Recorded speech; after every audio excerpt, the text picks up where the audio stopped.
being a true fan and having the opportunity to expand on that universe was the biggest opportunity for me. Chris and I take over from some pretty big shoes, but I think that adds a real new, fresh dynamic. The first time we worked together on Thor, we hit it off and became great friends. We feel free to try anything in front of each other.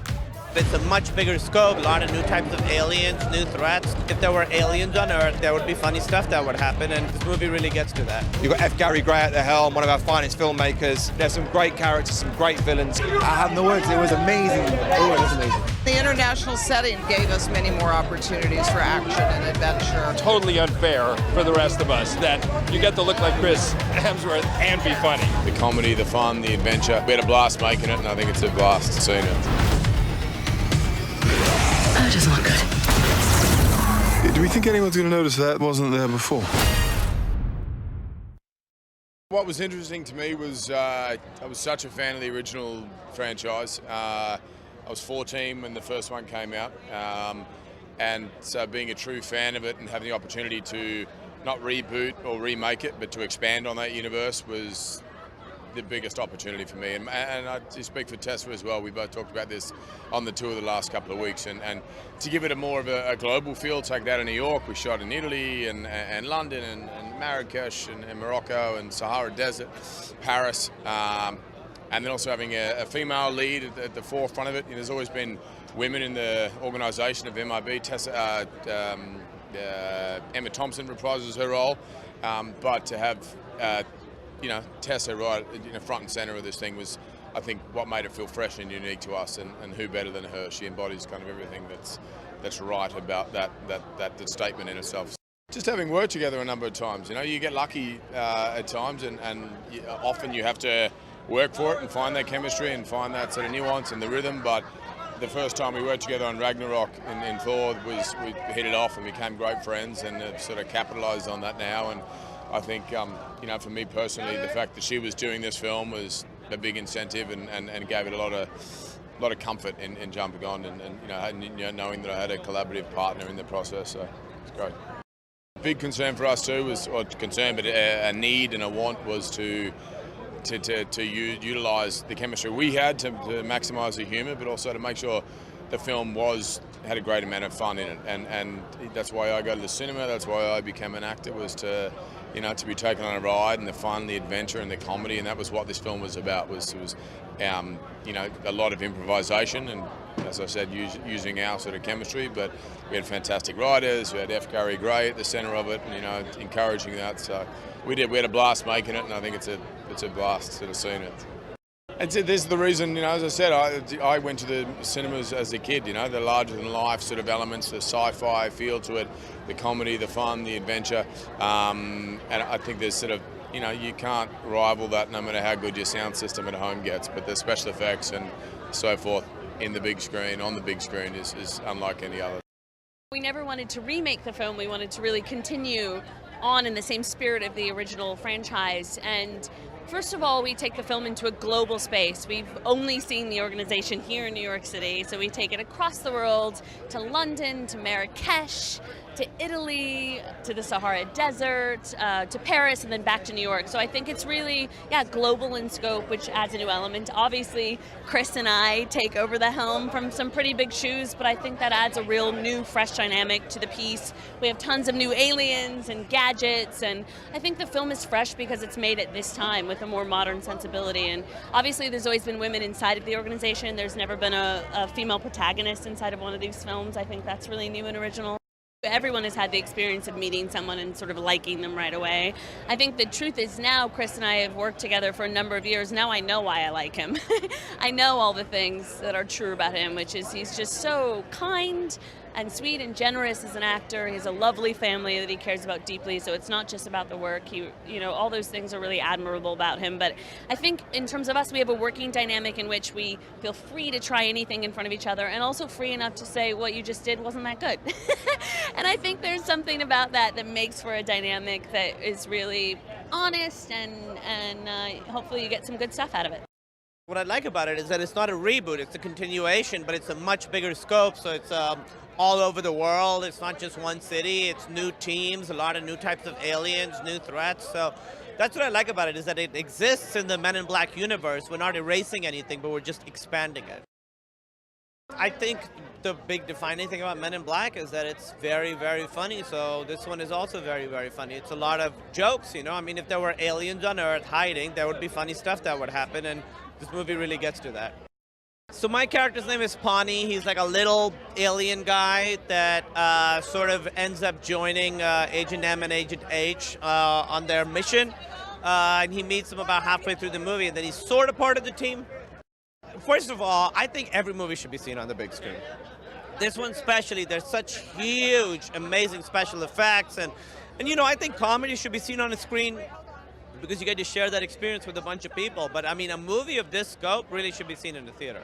I've been a fan of Men in Black for so long, so when they called me asking if I wanted to do it, it was a no-brainer for me. I couldn't say yes fast enough. It's great because we've seen Tessa and Chris on screen together before, but they playing such different characters, so it's interesting. You know, they have a completely different, they have this chemistry, but their rapport in the movie is completely different. Their relationship is completely different, so it'll be, I think people will understand. You know, I want to see them do 10 completely different movies together. We're the villains. The amazing, sexiest aliens in the world. Oh my God, he says so. Well, believe him. You don't even think you have to work a second when you actually just feed on your good character. We were so in it, and sometimes I believe outside I have a superpower. It works. It was amazing. It was amazing. To be in the front of the big screen, I have no words. It was like, I've been waiting for this month for a minute, so thank you. No, you're welcome. So that's what it is now. We have very, very big shoes to fill.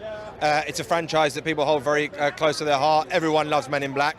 So you had to think of a way to make it engaging to audiences that love the movie and audiences that might be new to it. And I think integral to that is the great new cast, that you've got Chris Hemsworth and Tessa Thompson leading the way. I was very lucky to be a part of it. We've got Liam Neeson, Emma Thompson, you've got old and new. They're not old, but you know, established and new. You've got F. Gary Gray at the helm, one of our finest filmmakers. The writers have done a great job in making it fresh and relevant.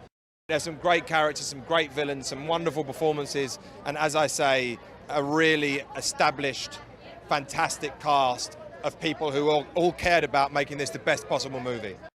If we would have been told, what was it, 24 years ago, you're going to be here 24 years later doing a fourth one, we would have never believed it. And I think that is what's special. I mean, for whatever reason, there was something about that first comic book, that cover that we saw with these agents in black suits and sunglasses and cool weapons that knew a reality in our world that the audience didn't know about, that struck us as something very special. And just so the fact that there may be an audience for this long after is a really great thing. We always imagined, even though the first three took place in New York, we always, in our heads, there were other agencies. And deciding that the first three, we'd sort of told that story and all of the cast agreed, we'd completed it. Not only did we want to recast the movie, but take it into new locations. The inspiration for this began with the character of young Molly, played by Tessa Thompson, a young girl who has an alien sighting and spends the rest of her, life into her 20s trying to find the Men in Black.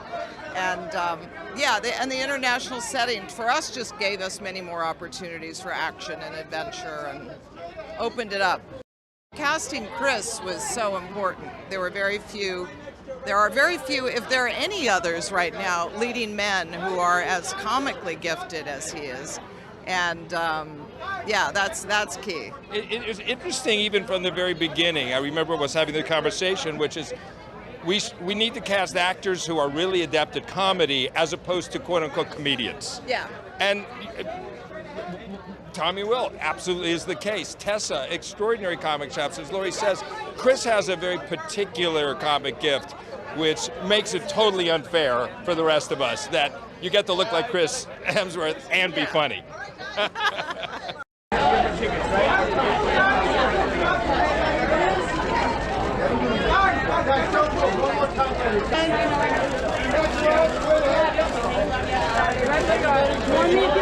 Which one is this one?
And then for me,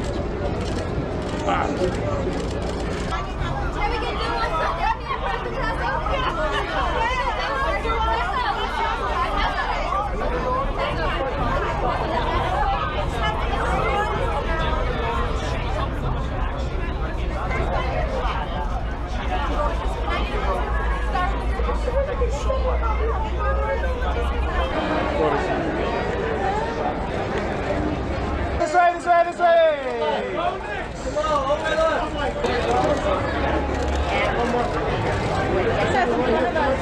They're gonna move, they're gonna move. This way, this way, this way!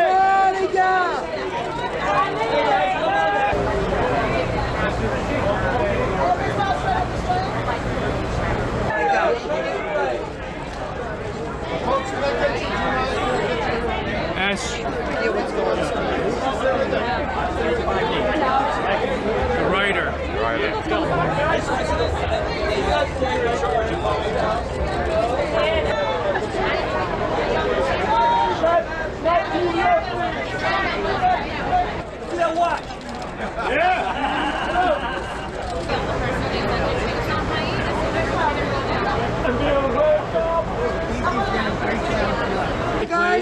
Hey guys!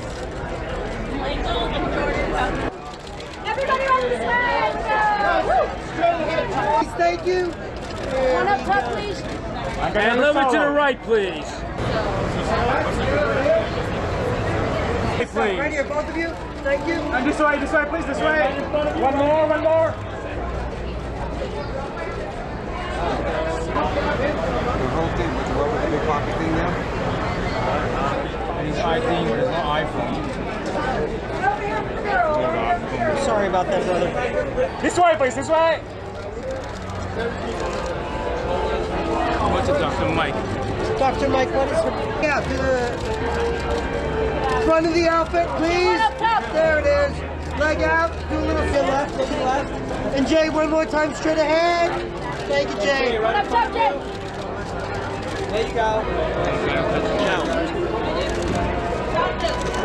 We're at Buckingham Palace, where the soldiers at Buckingham Palace are not allowed to like break us. Zachary Schiller with Jacqueline! There it is! There we go, Willow. Can I get eye contact? Thank you here.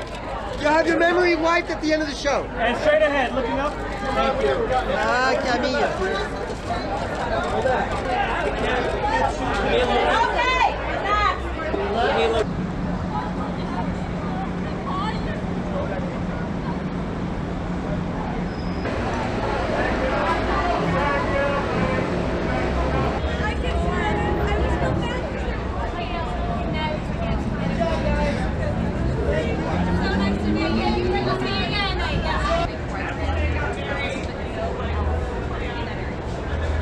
Like come off of.